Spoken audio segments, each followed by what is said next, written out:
Sir ఇంకోటొచ్చేసి sir KTR గారి car race ఇష్యూలో మనకి కేటీఆర్ గారి ఇంటి వద్ద ఈరోజు ఉదయం నుంచి కూడా పోలీసులున్న సంగతి అందరికీ తెలిసింది. అయితే మూకమ్మడించారు. అయితే సార్‌ని కూడా ఇంటరాగేషన్ చేస్తున్నారు అన్న విషయాలైతే కొన్ని తెలిసినియి.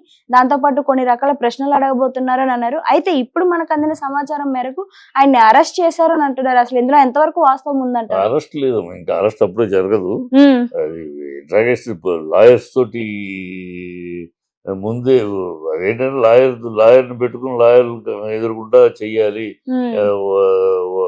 దీనిగా చేయకూడదని చెప్పారు. హ్మ్. అది కోర్టు ముందు తెచ్చుకున్నాక లాయర్ ముందే చేయాలని చెప్పేశారు.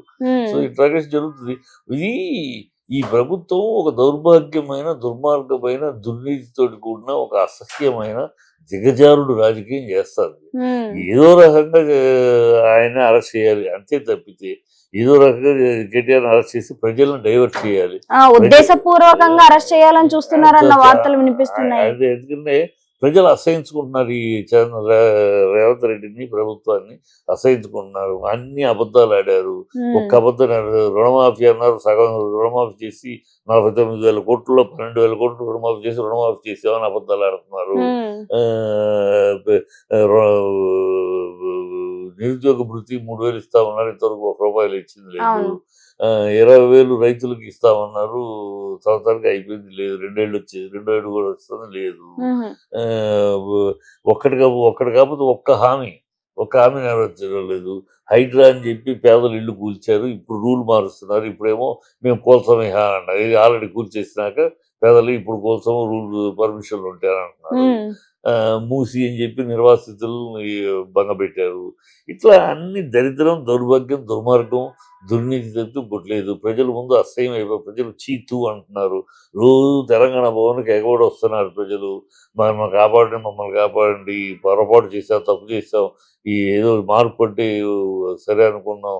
తర్వాత ఇలాంటి దౌర్భాగ్యం మార్పుని ఎదురు చూడలేదు అని వచ్చేసారు. తెలంగాణ హ్మ్. బ్రాండ్ పడిపోయింది.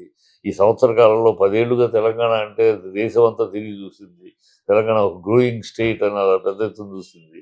అది కాస్త ఇప్పుడు కూలిపోయిన భవనంలాగా ఉంది తెలంగాణ.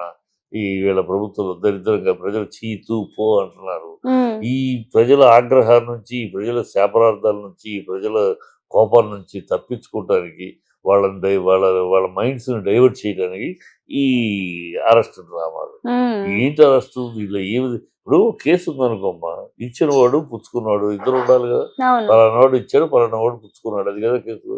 దీంట్లో రెండోవాడెవడు? రెండోడెవడు? సరే ఈయన ఇచ్చాడు అని అంటున్నారంటే మరి పుచ్చుకున్నాడెవడు? వాడు కూడా ఉండాలిగా కేసులో. లేదు హ్మ్. ఈయన పుచ్చుకున్నాడైతే మరి ఇచ్చినోడెవడు కేసులో? ఎవడు లేడు. కేసు వినటానికి కూడా ఇచ్చినవాడు, పుచ్చుకున్నవాడు ఇద్దరు లేరు. ఇద్దరిలో ఇద్దరు ఉండరు. ఎవడో ఒకడే కేటీఆర్ పుచ్చుకున్నాడు, కేటీఆర్ ఇచ్చుకున్నాడా? కేసు ఫైల్ చేసేటప్పుడు కూడా వినటానికి కూడా వింతగా లేదు. ఏ అవును. కేసైనా చూసాయి ఇన్ని కేసులు. చిన్నపిల్లాడికి కూడా ఇచ్చినాడు, చేసినవాడు, లంచం ఇచ్చినా కూడా ఇచ్చినాడు, పుచ్చుకున్నాడు. ఇద్దరు ఉంటారు కదా!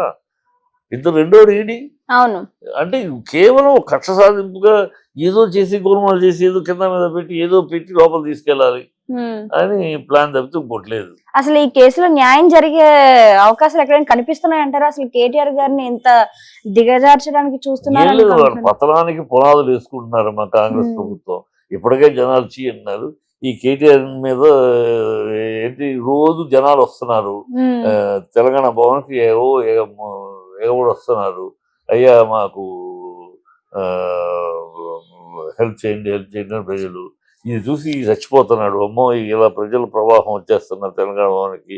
ఈయన తీసుకెళ్ళి లోపలేస్తే తప్పితే ఆ ప్రవాహం ఆగదు. లేకపోతే ఇప్పుడు ఈయన లోపలేస్తే ఇప్పుడు ఎవరి దగ్గరికెళ్తారు? ఇప్పుడు హ్మ్. కేటీఆర్ ఉన్నాడని కదా తెలంగాణ భవన్‌కి రోజు గుంపులుగా వస్తున్నారు. అవును. సో, అది చూసి భరించలేక భయమేసి ఇ ఇలాగేదో లోపలేసేస్తే ఆ ప్రవాహం ఆగుద్ది.